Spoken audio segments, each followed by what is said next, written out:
Assalamualaikum warahmatullahi wabarakatuh. Alhamdulillahirabbil alamin wa bihi nasta'inu ala umuri dunya waddin. Wassalatu wassalamu ala asyrofil anbiya'i wal mursalin sayyidina wa maulana Muhammadin wa ala alihi washabbihi ajma'in. Rabbi shrah li sadri wa yassir li amri wahlul 'uqdatam min lisani yafqahu qawli. Yang saya hormati Ibu Kepala Sekolah SDN 2 Bandarajang serta Bapak dan Ibu guru sekalian. Pertama-tama marilah kita panjatkan puji syukur kepada Allah Subhanahu wa taala yang telah memberikan rahmat hidayahnya serta nikmatnya sehingga kita pada siang hari ini dapat berkumpul untuk kegiatan diseminasi budaya positif dalam keadaan sehat walafiat. Salawat serta salam semoga tetap tercurahkan kepada junjungan kita Nabi Muhammad SAW. Yang ketiga, izinkan saya membacakan susunan acara pada siang hari ini. Yang pertama pembukaan, yang kedua sambutan oleh Kepala Sekolah SDN 2 Bandarajang, yang ketiga pemateri oleh Bu Desi Wulandari, yang selanjutnya penutup sekaligus doa. Untuk sebelum mengawali acara yang selanjutnya, marilah kita buka dengan bacaan Ummul Quran. Mudah-mudahan kegiatan pada siang hari ini mendapatkan berkah, rahmat dan ridho dari Allah Subhanahu wa taala. Ala dunia wa ala dunia sholihah bi barakati syirul fatihah. Al-Fatihah.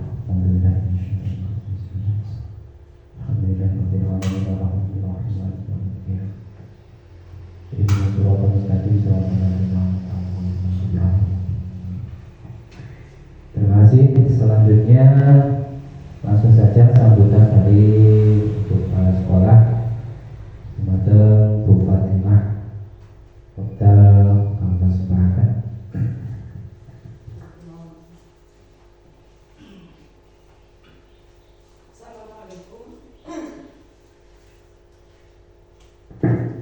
Assalamualaikum warahmatullahi wabarakatuh. Bapak Ibu Dewan Guru yang saya hormati, marilah kita bersama-sama senantiasa memanjatkan puji syukur kehadirat Ilahi Robbi yang mana kita telah diberikan banyak sekali kenikmatan sehingga kita bisa melaksanakan kegiatan ini dalam keadaan sehat.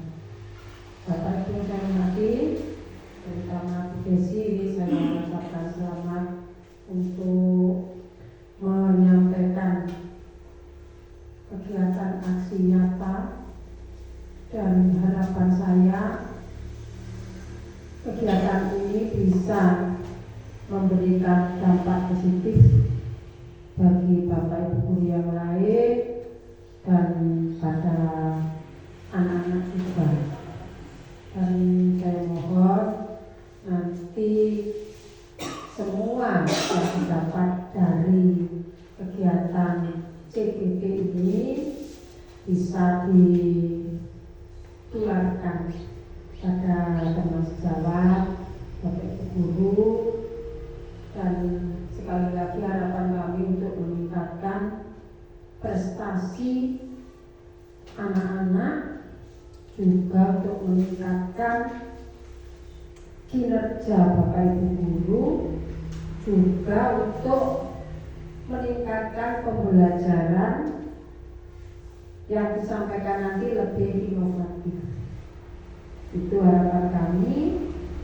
Semoga nanti kegiatan dilaksanakan berjalan lancar, semuanya sehat dan tetap semangat. Jangan berkecil hati Bu Desi, semua insya lancar ya. Dan kita juga bersama-sama berharap kegiatan CPP dari Bu Desi ini nanti berjalan lancar sampai selesai dan sukses. Dan semoga nanti juga membawa teman-teman untuk bersemangat untuk mengikuti guru penggerak ini. Itu dari saya, semoga berjalan lancar dan tetap semangat dan sehat. Saya akhiri, wassalamualaikum warahmatullahi wabarakatuh.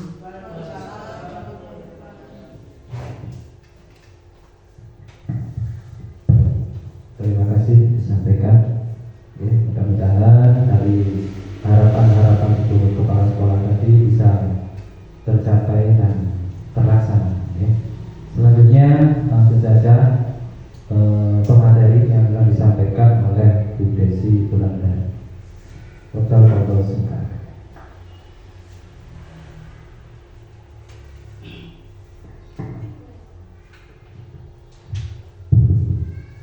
Assalamualaikum warahmatullahi wabarakatuh. Selamat pagi Bapak Ibu. Oh salah. Pagi, malam makmur. Yes. Semangat pagi. Malam makmur. Yes. Nah, masih semangat. Alhamdulillah hari ini kita dapat berkumpul dalam keadaan sehat walafiat. Meskipun ada satu teman kita yang lagi sakit, kita doakan semoga beliaunya segera sehat kembali. Amin. Bapak Ibu, saya ucapkan terima kasih atas waktu yang sudah diberikan kepada saya untuk mendefinisikan budaya positif. Saya tahu Bapak Ibu mungkin punya kesibukan masing-masing, tapi alhamdulillah hari ini bisa berkumpul dan meluangkan waktunya untuk saya. Tapi sebelum itu Bapak Ibu, hari ini ujian? Ya. Pasti habis koreksi. Coba. Nah, kita ice breaking dulu. Berdiri.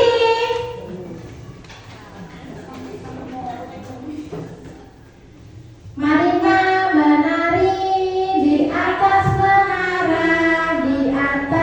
menara, menari Marina. Loh, itu dibalik. Marina menari di atas menara, menara di atas menari Marina, itu ya.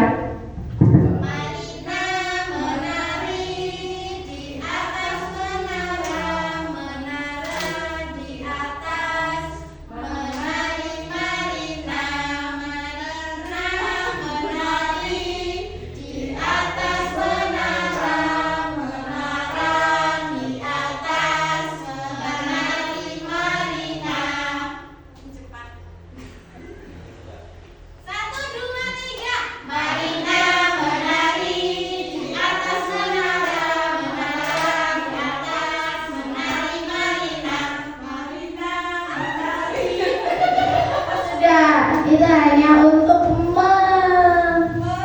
mendinginkan pikiran kita yang habis koreksi, Bu Wijaya.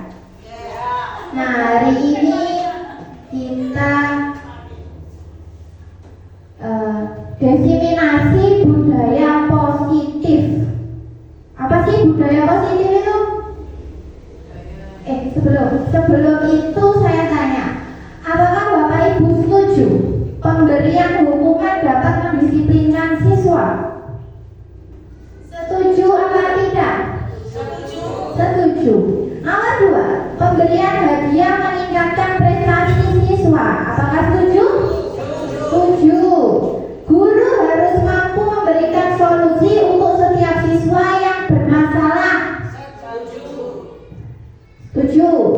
Guru berperan sebagai teman bagi siswa. Setuju. Oke, semuanya setuju. Kita lihat materi selanjutnya. Budaya positif. Apa sih budaya positif itu? Ada yang bisa menjawab?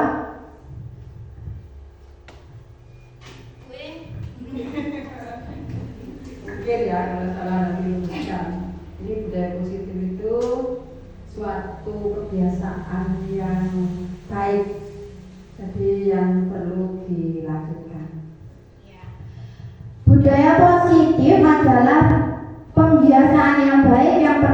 dilakukan. Ada lagi pendapatnya?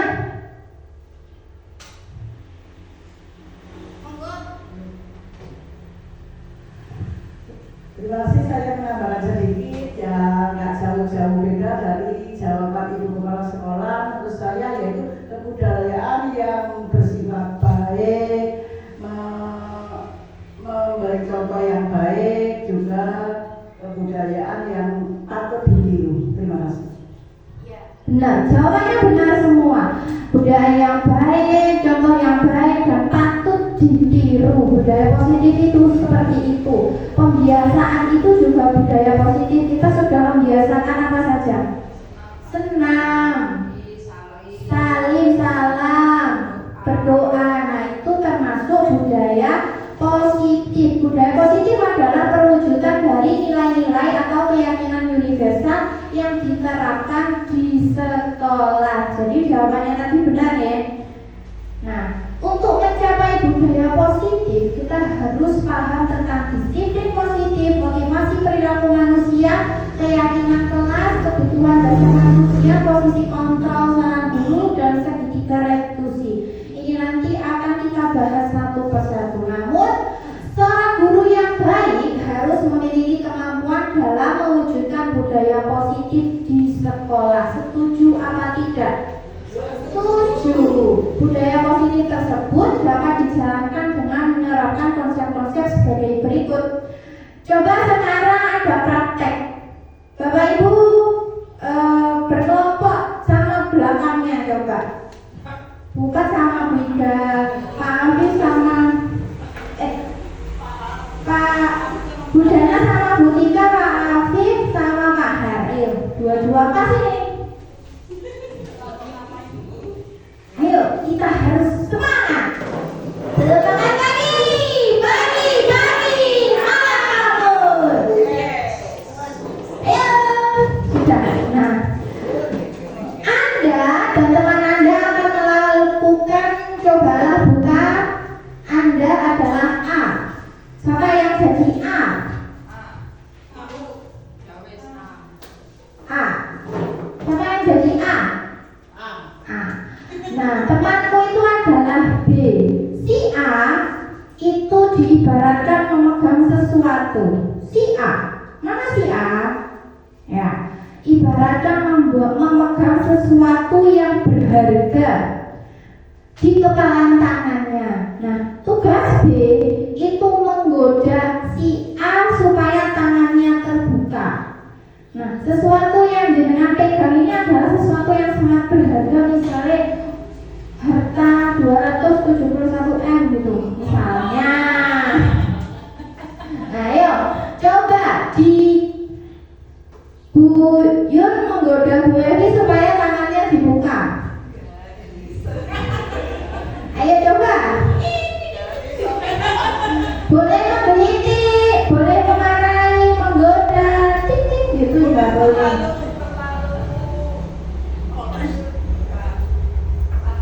Oh, terlalu takut, jangan takut, ini kan teman kita.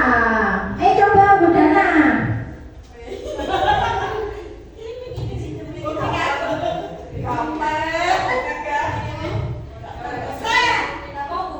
Gak mau buka dia. Bu Tika, oke. Nah, sekarang kembali ke depan lagi.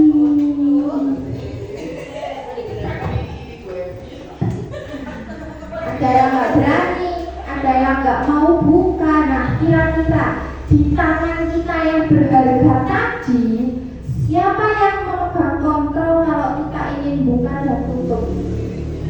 Dirinya sendiri. Jadi sama dengan siswa yang memegang kontrol atas diri kita, ya dirinya sendiri. Tidak ada orang lain yang memaksa kecuali dalam kondisi tertentu. Nah, yang memegang keputusan, yang memegang kontrol diri kita itu adalah diri kita sendiri.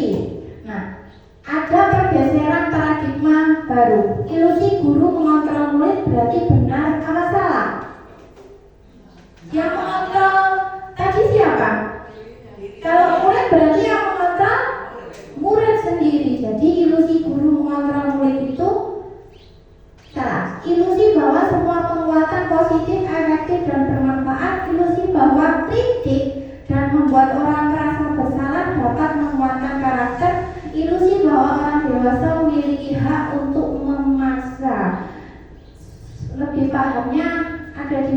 selanjutnya.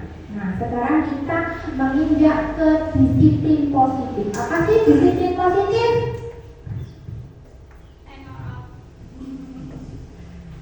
Disiplin positif kebiasaan yang dilakukan sangat baik. Ya, kebiasaan yang dilakukan sangat baik. Oke. Mungkin hampir sama ya. Yaitu tentang kebiasaan-kebiasaan yang seperti datang tepat waktu seperti itu ya. Ini harus dilakukan dengan apa tadi, kebiasaan.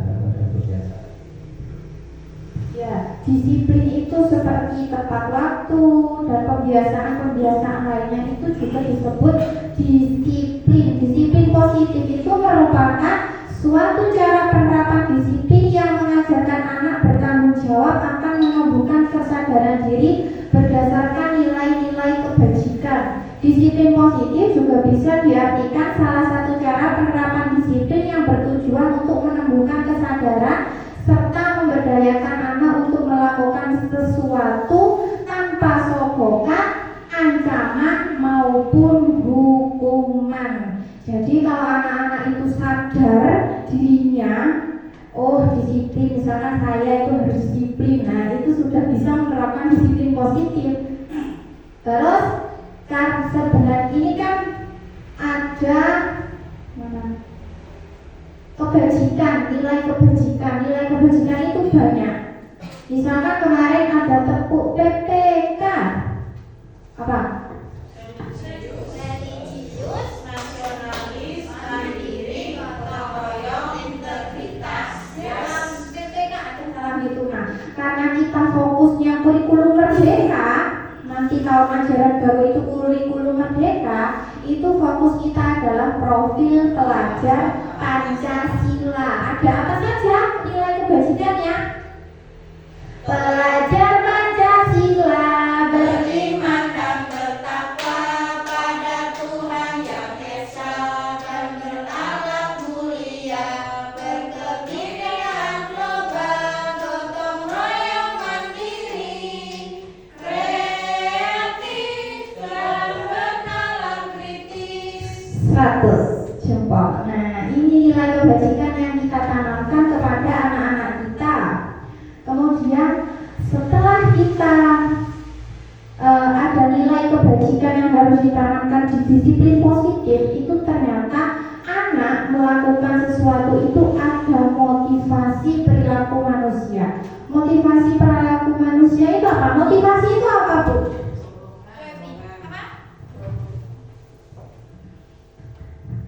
Terima kasih Bu Desi. Motivasi perilaku manusia itu dorongan perilaku. Misalkan kalau anak ingin pintar berarti harus belajar. Kalau anak ingin dihargai berarti harus menghargai orang lain. Itu terima kasih. Luar biasa. Jadi motivasi itu adalah dorongan. Jangan kalau tidak punya motivasi berarti tidak ada dorongan. Motivasi itu dorongan. Nah, orang melakukan motivasi itu ada 3 motivasinya: menghindari ketidaknyamanan atau hukuman, mendapatkan imbalan atau penghargaan, menghargai diri dan menjadi orang yang mereka inginkan. Misalkan tidak pakai helm di jalan, motivasinya apa, Pak? Tidak pakai helm di jalan, motivasinya apa, Pak? Atau dengan pakai helm di jalan, motivasinya apa, Pak? Supaya tidak itu kalau jalan itu merasa tenang, tidak ragu-ragu untuk berkendaraan sehingga ada polisi atau ancaman-ancaman dari polisi mungkin ditilang.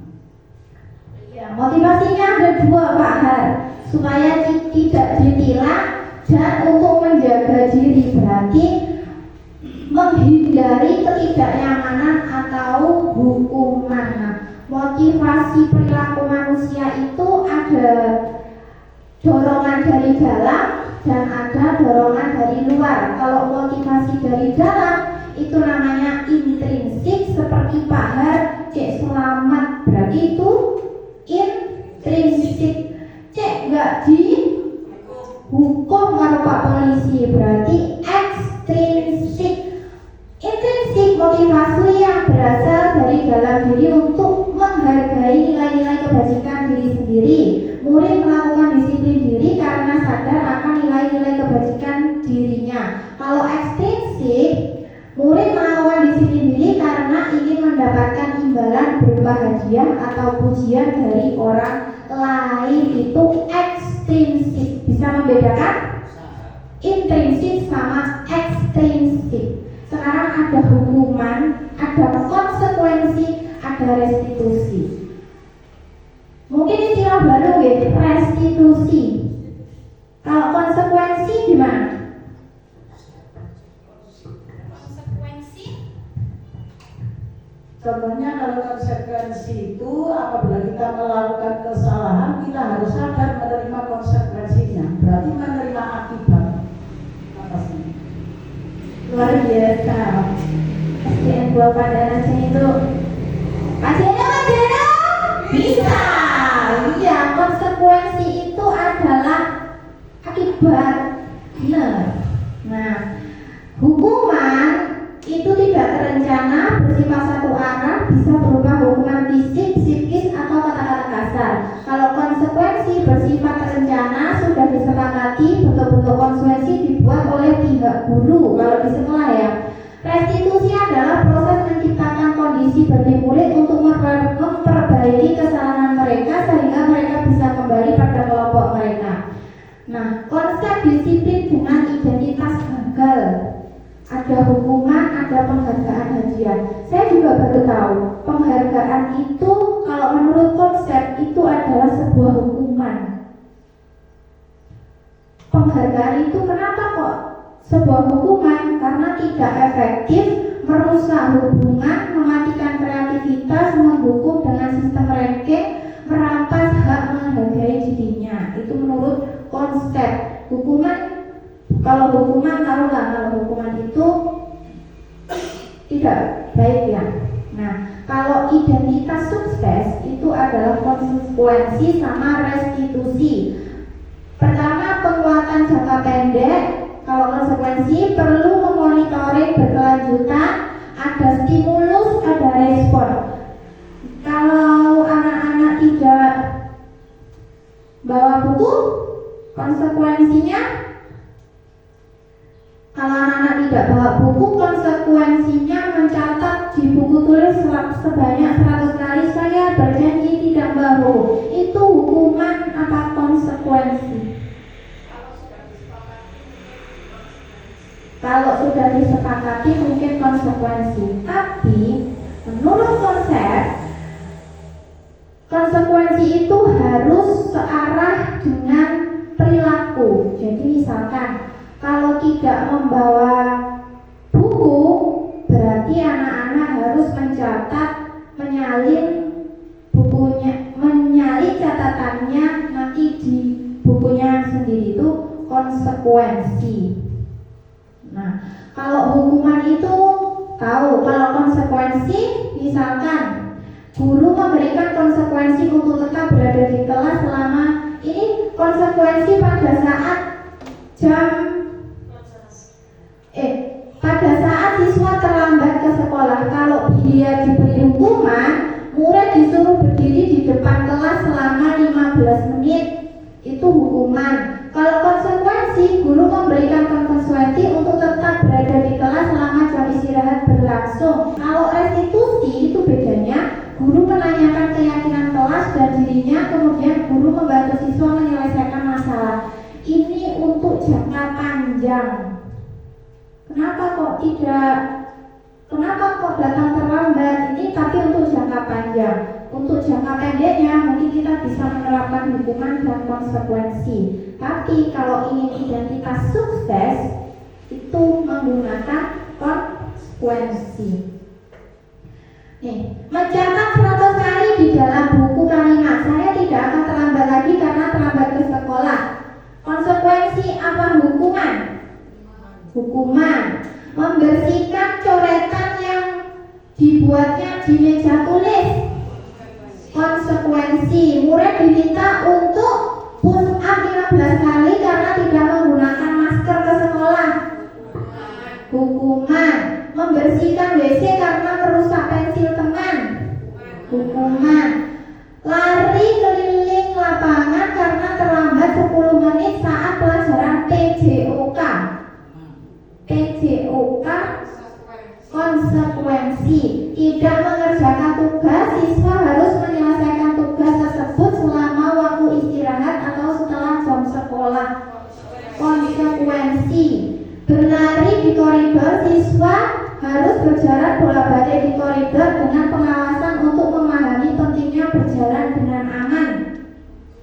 Konsekuensi. Nah, sekarang dari pemahaman hukuman, konsekuensi, dan restitusi, kita kembali ke keyakinan kelas. Bapak Ibu, kenapa kok kata-katanya keyakinan kelas bukan peraturan kelas?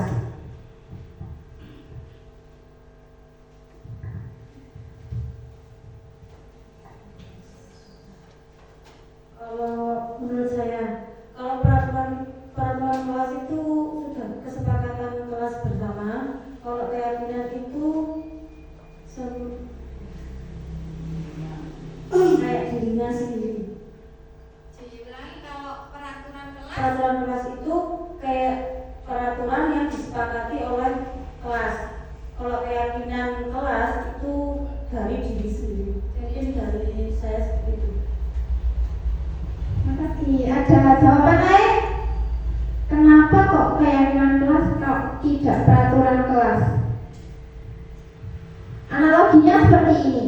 Peraturan itu bukan kita yang membuat. Misalkan pakai helm. Misalkan ya pakai helm. Kalau tidak pakai helm nanti didenda 250.000. Siapa yang membuat aturan? Kan bukan diri kita. Yang membuat aturan kan undang-undang yang berlaku. Nah, itu peraturan. Kalau peraturan itu dibuat bukan kita. Kalau keyakinan, sesuatu yang kita yakini yang nanti bisa kita jalankan, itu adalah keyakinan. Nah, prosedur pembentukan keyakinan kelas itu mempersiapkan warga sekolah, siswa untuk mencurahkan ide tentang peraturan yang akan disepakati, mencatat semua masukan, ganti kalimat negatif menjadi kalimat positif. Jadi dilarang datang terlambat. Kata positifnya apa? Harus datang tepat waktu. Iya, harus datang tepat waktu. Kenapa kok tidak boleh ada kata tidak? Supaya Cek nggak kalimat negatif. Jadi tidak boleh datang terlambat. Anak-anak itu kalau katanya negatif, yang diingat adalah kata kedua. Pernah dengar itu? Nah, jangan, kalau apalagi anak umur toddler, anak umur prasekolah itu loh, jangan buang sampah sembarangan ya. Yang dilakukan buang sampah sembarangan karena kalimat yang diingat itu adalah kalimat kedua. Tinjau ulang keyakinan kelas yang sudah tersusun, meninjau dan menyetujui dengan menandatanganinya. Keyakinan kelas ditempel di dinding kelas dan kata-kata keyakinan kelas itu dibuat sesederhana mungkin supaya anak-anak hafal atau paham. Contohnya seperti ini kalimatnya. Dari kata dilarang datang terlambat menjadi datang tepat waktu. Dari jangan berbicara saat guru menjelaskan menjadi kita mendengarkan dengan baik saat guru dan teman berbicara. Tidak boleh berantakan dengan barang-barang di kelas. Menjaga kebersihan dan kerapian kelas bersama-sama. Jangan bersikap kasar, berbicara dan bertindak dengan sopan dan ramah. Itu dari kalimat negatif menjadi kalimat positif. Jadi nanti pas ajaran baru yang kita buat itu bukan peraturan kelas, tapi keyakinan kelas, sesuatu yang dibuat guru dan murid dan kita yakini nanti akan kita lakukan bersama dan kita taati bersama. Sekarang kebutuhan dasar. Kebutuhan dasar manusia apa, Bu Yun? Udah, ini kebutuhan dasar Bu Yun apa? Makan, pakaian, kebutuhan dasar. Kebutuhan dasar sandang, pangan, papan. Ya, sandang, pangan, papan, uang. Ada yang tidak butuh uang? Butuh semua. Nah, itu adalah kebutuhan dasar. Kebutuhan dasar manusia secara konsep itu ada 5. Bertahan hidup, sandang, pangan, papan. Berarti itu untuk bertahan hidup. Kasih sayang dan rasa diterima, penguasaan, kebebasan dan kesenangan. Ini adalah kebutuhan dasar manusia. Jika tidak dipenuhi, mereka akan berbuat sesuatu yaitu melanggar. Misalkan seperti ini. Ini fakta ya. Kasus di kelas 5. Seorang murid bernama Yusuf. Nah, Yusuf? Ya. Sering tidak mengikuti tugas kelompok dengan teman-temannya. Kira-kira dari alasan berikut, kebutuhan dasar apa yang sedang dipenuhi Yusuf? Jadi Yusuf itu sering sekali tidak ikut kerja kelompok. Alasannya kalau seperti ini. Alasan pertama, saya tidak suka Bu kalau kerja kelompok sering tidak diperhatikan. Berarti kebutuhan dasar apa yang sedang dipenuhi Yusuf? Diperhatikan, berarti rasa diterima, ya, diperhatikan dan kasih sayang. 2, saya tidak suka Bu kerja kelompok karena yang memimpin selalu perempuan. Kebutuhan dasar apa? Menjadi pemimpin. Atau kembali lagi, kebutuhan dasar lagi ada penguasaan. Terus yang ketiga, saya bosan Bu kerja kelompok. Berarti kebutuhan dasar apa yang sedang dipenuhi Yusuf? Bosan Bu. Bisa kebebasan, bisa kesenangan. Jadi dia tidak senang kerja kelompok. Dan Yusuf, faktanya kalau saya tanya secara pribadi ya, anaknya ini tidak suka Bu kalau kerja kelompok karena yang memimpin selalu perempuan. Jadi yang mendominasi kelas 5 itu kebetulan perempuan.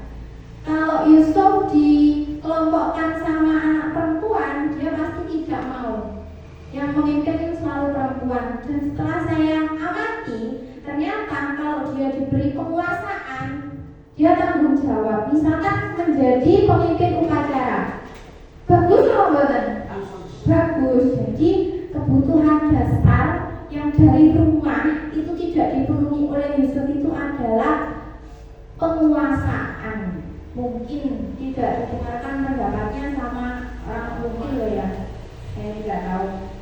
Tapi itu yang jelas Yusuf ingin penguasaannya itu dipenuhi di sekolah. Nah, sekarang ada 5 posisi kontrol guru. Ada penghukum, pembuat rasa bersalah, pengat, pemantau, dan yang kelima adalah posisi manajer.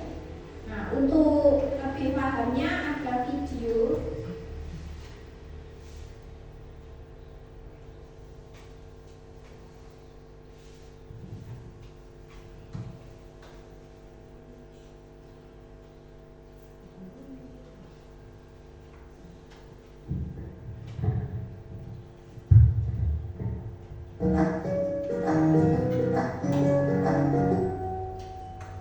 Salam bahagia Ibu dan Bapak Guru hebat.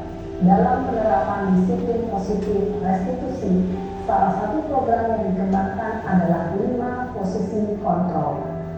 5 posisi kontrol dalam restitusi adalah proses perjalanan seorang penerima mendidik agar dapat mengenali dirinya. Pada video kali ini, kita akan membahas tentang 5 posisi kontrol yang dikembangkan oleh Diane Lawson dan contoh penerapannya.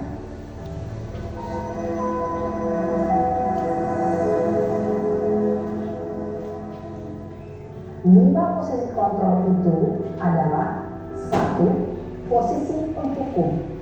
2. Posisi pembuat merasa bersalah. 3. Posisi tenang. 4. Posisi pemantau atau monitor. Dan 5. Posisi manajer.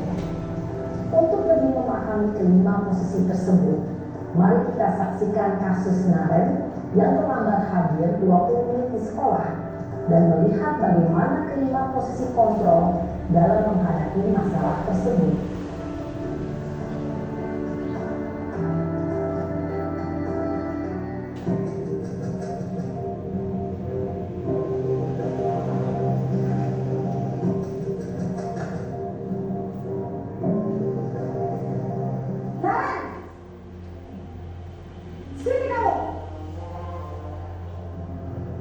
Selamat pagi, Bu. Selalu terlambat. Kamu deh, pasti terlambat. Maaf, Bu.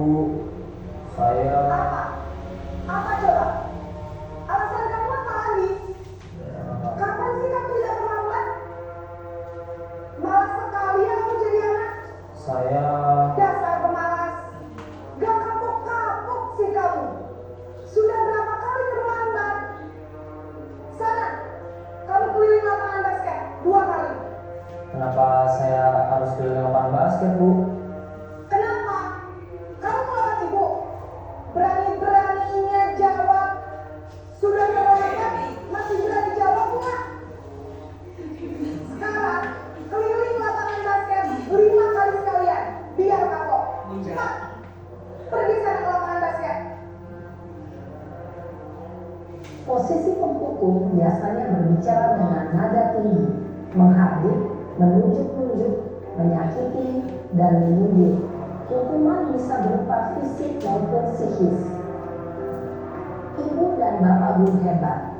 Dampak yang terjadi pada murid ketika guru berada pada posisi penghukum adalah murid cenderung akan memberontak, bahkan menyimpan dendam.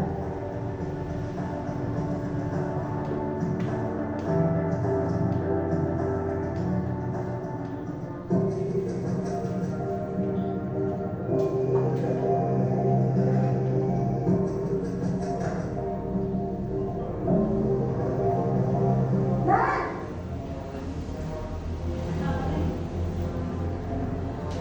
Selamat pagi, Bu. Naren. Kamu kenapa terlambat lagi, nak? Ya Tuhan, Naren. Kamu senang ya bikin ibu susah ya? Kalau kamu terlambat lagi, nanti ibu yang ditegur bapak kepala sekolah, nak. Disangka ibu tidak bisa membina kamu. Duh, gimana ini? Maaf, Bu. Duh, Gusti Naren. Kamu suka ya kalau ibu ditegur bapak kepala sekolah? Terus, sekarang ibu harus tulis apa yang di buku absen? Ini kamu sudah sering terlambat loh. Ibu harus apa coba? Maaf, Bu. Maaf sekali. Ya sudah, lain kali jangan bikin ibu susah lagi ya nak ya. Ibu tidak akan kuat lagi kalau kamu begini terus. Bisa jantungan kalau ibu ditegur bapak kepala sekolah. Sekarang cepat kelas. Maaf ya, Bu. Maaf sekali. Posisi pembuat rasa bersalah berbicara dengan nada tenang, cenderung lembut. Namun kata-kata yang diutarakan membuat murid merasa menjadi orang yang gagal, memandang buruk dirinya sendiri, merasa tidak berharga, dan tidak sanggup membahagiakan orang lain. Ketika guru mengambil posisi pembuat rasa bersalah, murid akan menganggap dirinya yang bersalah dan ia akan menyimpan emosi negatif tersebut di dalam dirinya.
Dalam posisi teman, guru berbicara dengan nada suara ramah, akrab, cenderung bersenda gurau untuk menjaga suasana tetap santai.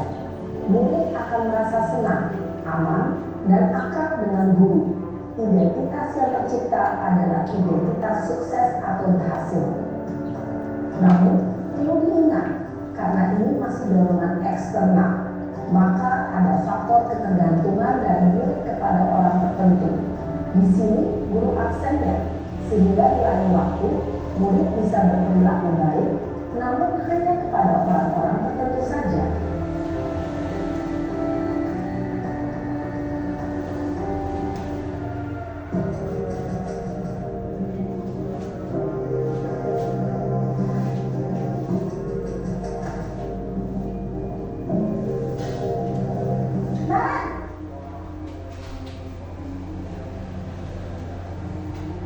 Selamat pagi, Bu. Naren, apa peraturan sekolah kita tentang jam berapa kita harus masuk sekolah, Nak? Kita harus di sekolah jam 7, Bu. Iya betul, sekarang sudah jam 7.20. Naren sudah tahu konsekuensinya jika terlambat hadir. Paham, Bu. Saya harus tinggal kelas pas jam istirahat selama 20 menit. Iya benar, konsekuensinya demikian. Jadi nanti jam 9.30 pas istirahat, kamu harus tinggal di kelas, kerjakan tugas tambahan untuk ketertinggalan kamu, ya? Baik, Bu. Posisi pemantau mengandalkan penghitungan atau data untuk mengontrol murid. Guru mengarahkan murid berdasarkan peraturan dan konsekuensi. Seorang pemantau menunjukkan bahasa tubuh dan ekspresi wajah yang datar dan cenderung formal.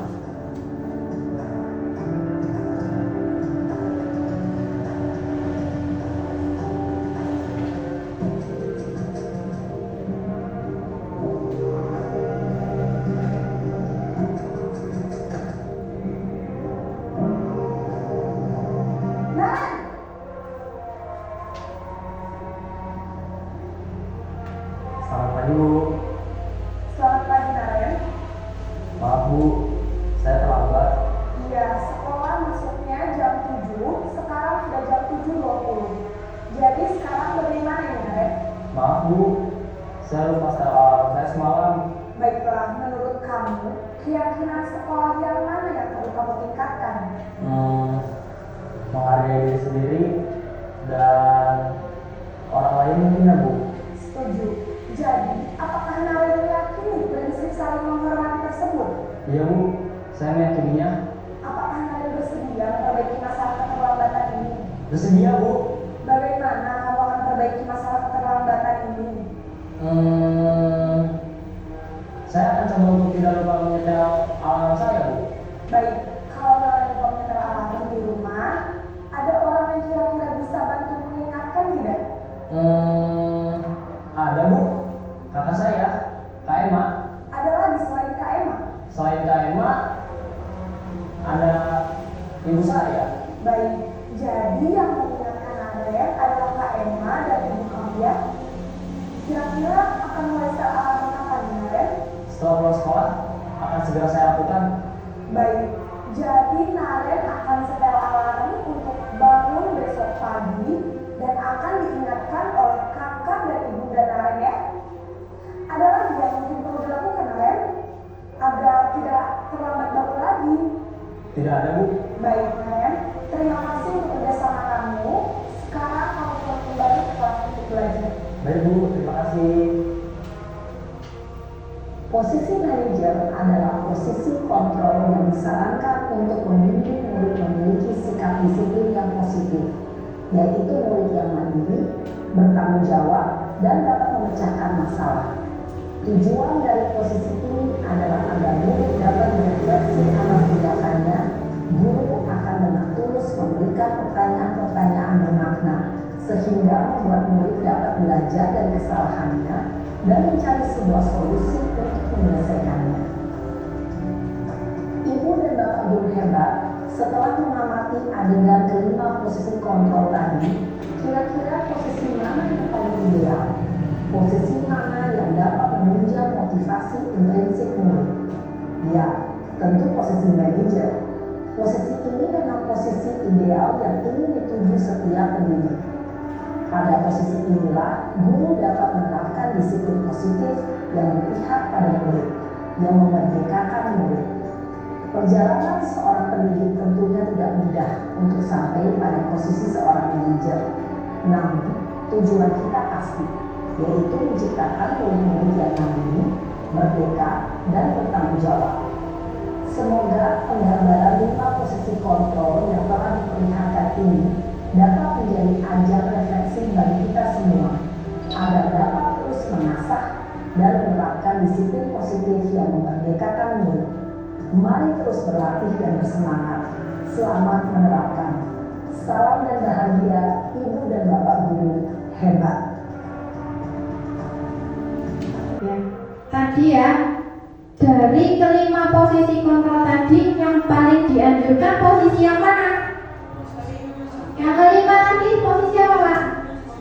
Posisi manajer. Kalau penghukum dari video tadi, anak menjadi pendendam, tidak menyukai guru atau kelompok tertentu. Kalau pembuat merasa bersalah, membuat siswa merasa bersalah, rendah diri dan menarik diri. Nah, kalau manajer itu anak mandiri menyelesaikan masalahnya sendiri. Dari kasus kemarin tadi, terus bagaimana kalian supaya tidak terlambat? Saya akan setel alarm, Bu. Siapa yang kalau tidak bangun lagi, yang membangunkan siapa?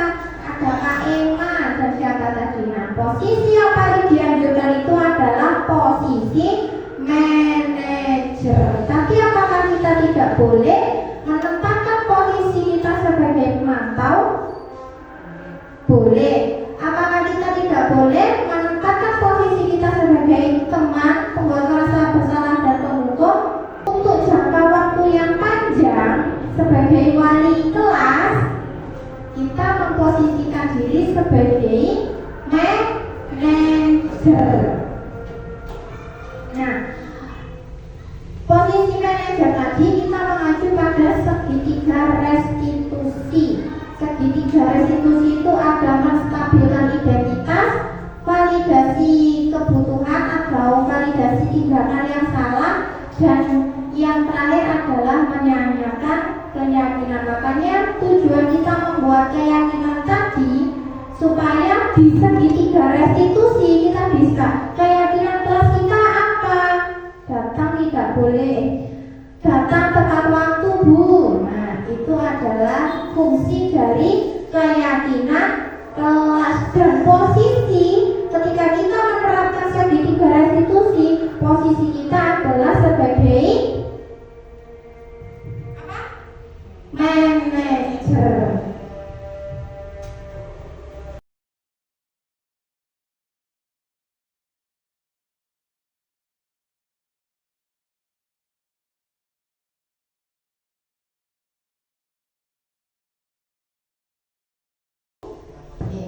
Selamat pagi.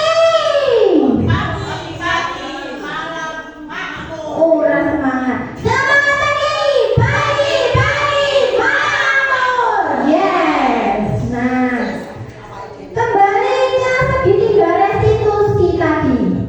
Posisi kontrol dulu. Posisi kontrol yang dianjurkan kita adalah posisi sebagai manajer. Apakah kita tidak boleh memposisikan diri sebagai penghukum? Boleh. Tetapi tidak efektif dan jangka waktunya pendek.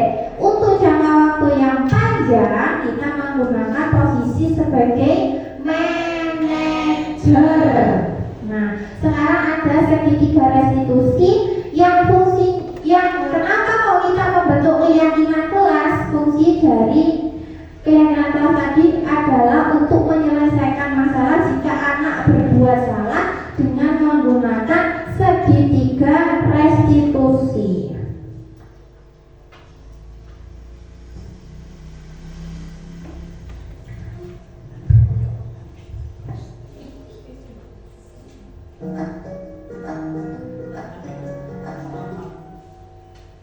Salam dan bahagia Ibu dan Bapak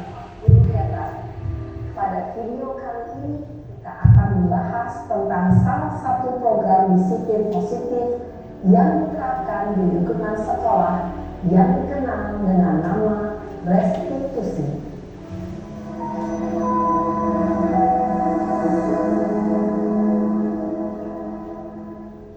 Restitusi dikembangkan oleh pakar pendidikan Diane Gosling berlandaskan pada teori kontrol Dr. William Gleiser. Segitiga restitusi adalah suatu proses dialog yang dijalankan oleh guru atau orang tua agar dapat menghasilkan murid yang mandiri dan bertanggung jawab. Pada saat guru di posisi manajer, aspek yang dikembangkan pada murid adalah motivasi intrinsik, sehingga penanaman nilai-nilai kebajikan dapat tumbuh dan berkembang menjadi suatu kebiasaan positif yang akhirnya membentuk karakter murid. Proses dialog ini terdiri dari 3 langkah yang digambarkan pada ketiga sisi pada segitiga restitusi. Sisi pertama adalah menstabilkan identitas. Sisi yang kedua adalah validasi tindakan yang salah. Dan sisi yang ketiga adalah menanyakan keyakinan. Ibu dan Bapak Guru berikut ini akan menunjukkan bagaimana seorang guru berada dalam posisi manajer menggunakan penerapan segitiga restitusi.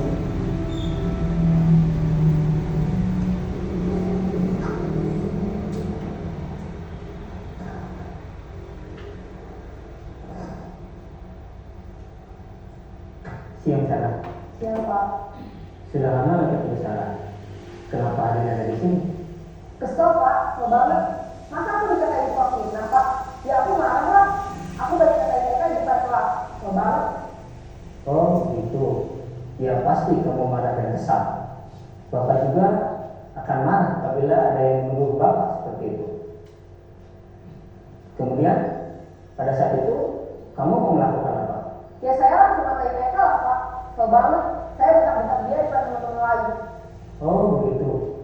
Pasti kamu melakukan seperti itu karena suatu alasan tertentu kan? Iyalah, saya diam saja Pak. Ya saya bela diri lah. Masa saya dituduh tukang fitnah? Ya wajar lah. Mempertahankan harga diri itu sesuatu yang penting buat kamu.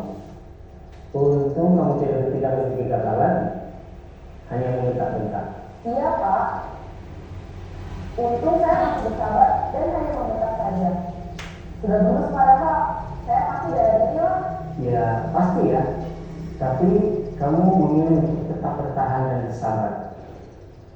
Kamu memilih untuk tidak berbuat lebih parah lagi kan? Iya. Nah, sekarang coba kita lihat lagi tindakan kamu yang bentak-bentak Eka di kelas. Tindakan kamu itu kira-kira sesuai dengan keyakinan kelas atau prinsip kamu tidak? Enggak lah Pak. Capek Pak jadi pemarah. Jadi keyakinan atau prinsip mana yang kurang sesuai dengan keinginan kamu? Ya saya sebenarnya sangat menghargai orang lain. Mungkin saat itu saya menjadi emosi. Jadi tidak menemukan sikap itu. Kamu meyakini tidak? Menghargai orang lain itu penting buat kamu. Yakin lah Pak. Iya, setuju. Kita harus saling menghargai. Namun, ada juga keyakinan yang kita sepakati yang perlu kita jalankan apabila kita sedang marah, kan? Ya saya bisa berproaktif. Mulai dengan diri sendiri. Saya bisa jadi lebih sabar, mengambil waktu juga untuk berpikir mau apa selanjutnya. Kira-kira kamu bersedia memperbaiki masalah ini tidak? Bersedia Pak. Kalau kamu memperbaiki masalah ini, kamu akan menjadi orang seperti apa? Saya akan menjadi orang yang bertanggung jawab kali ya Pak. Dan senantiasa proaktif. Iya, menurut kamu bagaimana rasanya menjadi orang seperti itu? Ya nyaman lah, bangga bisa bersabar dan menahan diri. Baiklah kalau begitu. Yuk kita pikirkan bagaimana memperbaiki masalah ini.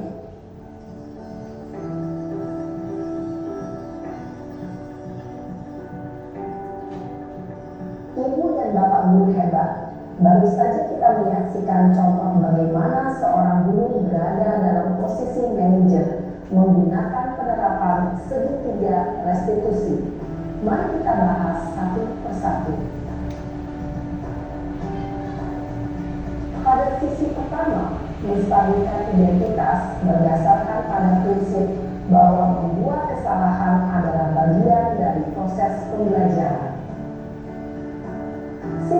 Pertama, dari segitiga ini berperan menggeser identitas murid dari identitas gagal ke identitas sukses. Murid yang sedang bertingkah laku yang tidak pantas atau menarik diri saat itu sedang mengalami identitas gagal. Bila kita mengkritiknya, maka posisinya tidak akan berubah. Kita bisa mengajukan pernyataan-pernyataan ini. 1. Membuat kesalahan sesuatu yang wajar. 2. Manusia tidak ada yang sempurna.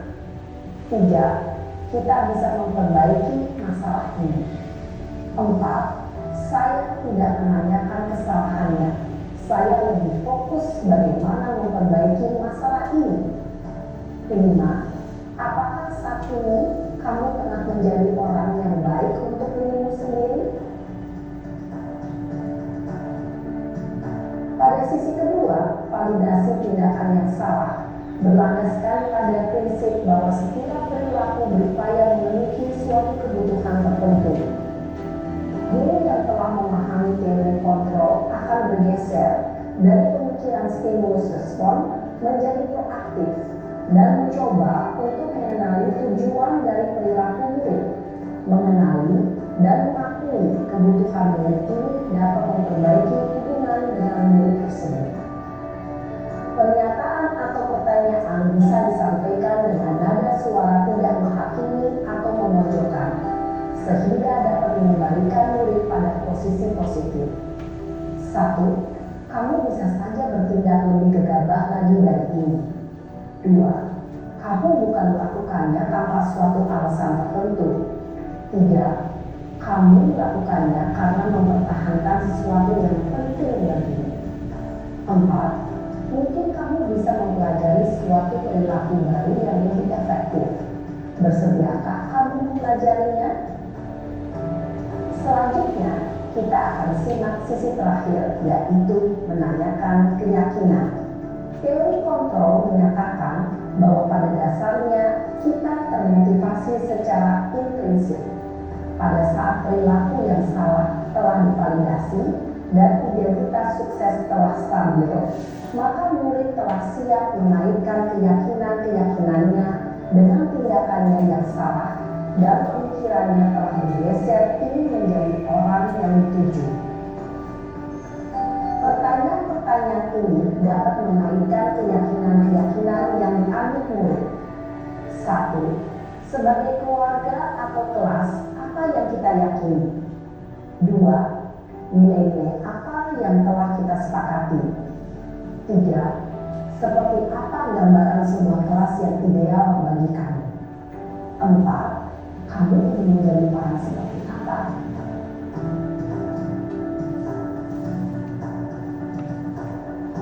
Dalam menerapkan segitiga restitusi, perlu diperhatikan beberapa hal, yaitu 1. Perilaku yang salah perlu dikaitkan dengan nilai-nilai atau keyakinan-keyakinan yang telah disepakati atau dituju. 2. Kesediaan orang yang melakukan kesalahan untuk memperbaiki masalah. 3. Pemecahan masalah sebisa mungkin relevan atau memiliki hubungan dengan masalah yang ada. 4. Usaha. Perlu adanya suatu usaha perbaikan dari pihak yang berbuat kesalahan. 5. Waktu. Perlu didedikasikan waktu dan pihak yang berbuat kesalahan. Tanyakan kapan akan mulai diberlakukan usaha untuk memperbaiki masalah. Dengan memahami struktur penerapan segitiga restitusi, diharapkan guru dapat menerapkan posisinya sebagai manajer dengan mengajukan pertanyaan-pertanyaan bermakna yang dapat membuat murid menjadi lebih percaya diri, bertanggung jawab, dan mandiri. Nah, ibu bapak guru perlu tidaknya mengikuti ketiga tahapan dalam segitiga restitusi bergantung pada ringan beratnya suatu permasalahan. Misalnya, bila permasalahan tersebut ringan, maka tidak perlu dijalankan secara berurutan. Bahkan bisa semudah menanyakan apa keyakinan yang kita sepakati. Dengan menjalankan segitiga restitusi, dengan mengajukan pertanyaan-pertanyaan bermakna, diharapkan murid menjadi lebih kuat secara pribadi, dapat membuka wawasan murid agar dapat menyelesaikan permasalahannya sendiri, semakin percaya diri, mandiri, dan merdeka. Salam dan bahagia, Ibu Bapak Guru hebat.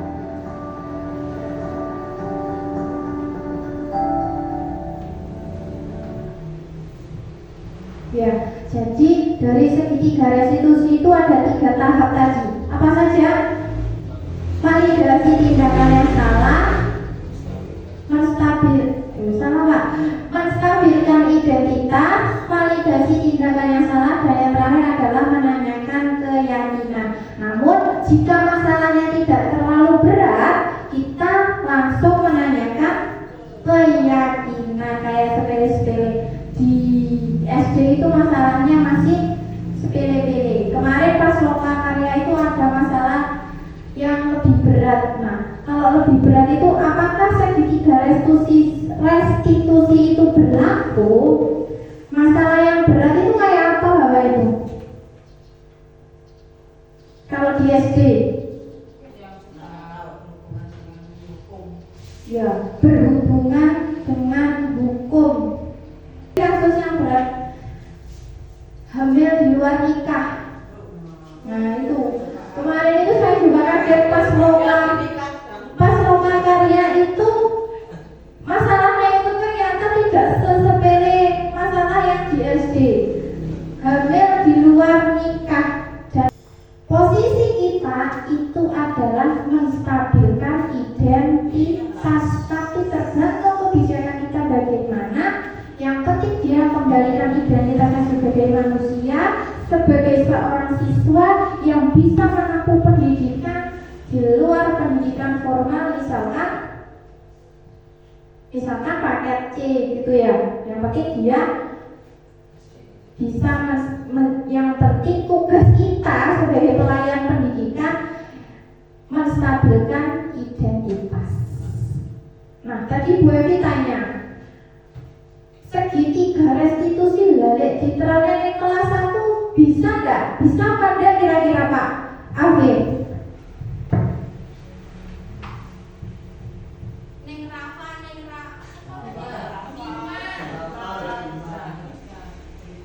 Ya bisa saja melihat kondisi apa yang dialami, permasalahan apa yang dialami di kelas 1.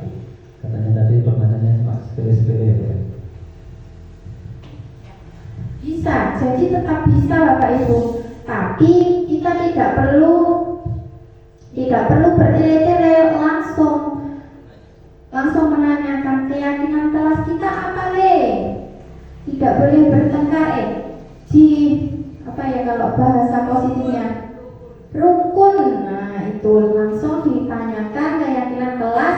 Dan terus bagaimana kalau keyakinan kelasnya seperti ini, saya janji Bu tidak akan bertengkar lagi. Nah itu menciptakan siswa yang mandiri menyelesaikan masalahnya sendiri. Yang penting posisi kita sebagai manajer untuk jangka panjang. Oke, ada pertanyaan lagi?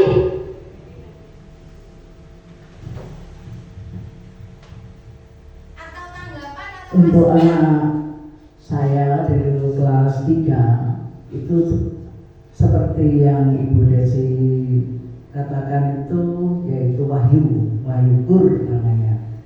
Dia adalah anak yang kurang dalam menerima pelajaran, sulit dan mungkin lambat. Yaitu solusinya kita harus tetap bagaimana anak itu tetap belajar seterusnya. Nah, kalau permasalahan Pak Har tadi yang Wahyu Gur permasalahannya lambat, jadi dia tidak membuat kesalahan. Jadi kita tidak ada kaitannya dengan segitiga restitusi, tapi mungkin nanti kedepannya akan ada diseminasi saya tentang pembelajaran berdiferensiasi, tapi masih dipelajari. Dan itu kemarin kayaknya masuk inklusi, kurikulumnya beda gitu ya Bu. Ada yang tanya lagi? belum ditutup?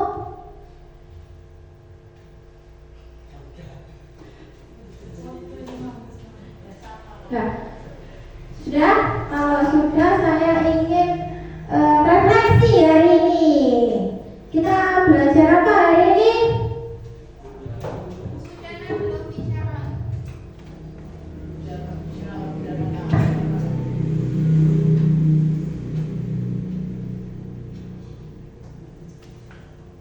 Belajar apa saja? Yang kita dapat hari ini apa saja? Menangani, cara menangani masalah Cara menangani masalah dengan siswa dengan benar yang tadi bisa disampaikan misalnya dengan manajer itu. Luar biasa. Satu lagi, kita lagi belajar apa, Bu? kita biasakan semuanya berbicara segitiga institusi. Ya, segitiga institusi. Marina menari. Ya. Benar, jadi kita tadi belajar bagaimana cara menyelesaikan permasalahan siswa. Kurang lebihnya saya mohon maaf. Bila hidayah. Assalamualaikum warahmatullahi wabarakatuh. Padahal Bina.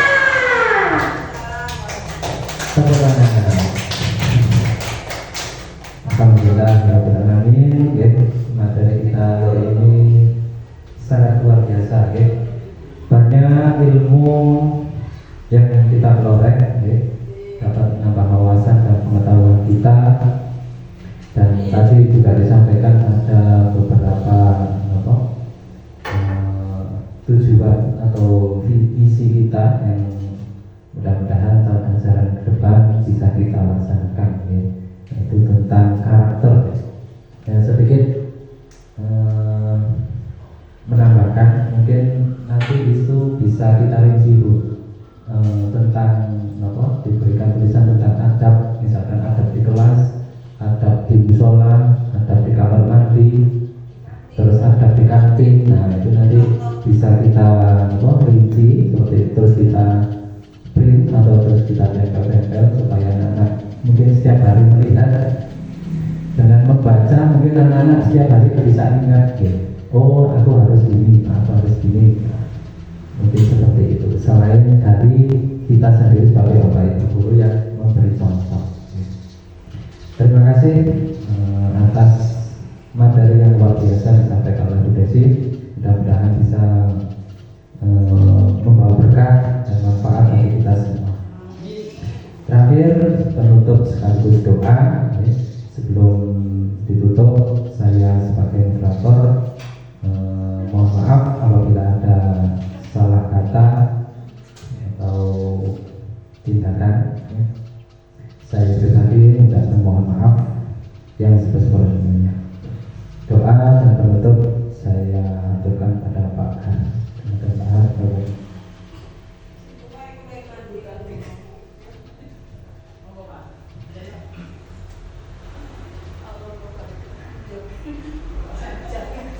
Assalamualaikum warahmatullahi wabarakatuh. Monggo Bapak Ibu kita juga berkenan sama Allah Subhanahu wa taala atas kegiatan yang telah disampaikan oleh Bu Epi, ada manfaat bagi kita semuanya. Amin ya rabbal alamin. Berdoa mulai.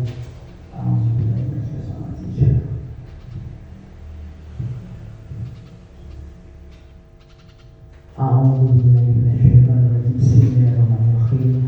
Allahumma shalli ala sayyidina Muhammadin sallallahu alaihi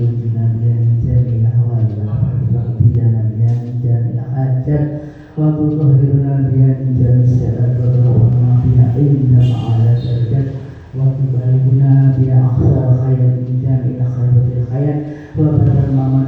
Allahumma shalli ala sayyidina Muhammadin bil qulub wal rawaya wa afiyatil abdan wa sifaya wa nuril absari wa diyya wa ala alihi wa sahbihi wa sallam. Rabbana la tuzigh qulubana ba'da idh hadaytana wa hab lana min ladunka rahmatan innaka antal wahhab. Rabbana atina fid dunya hasanatan wa fil akhirati hasanatan wa qina adzabannar.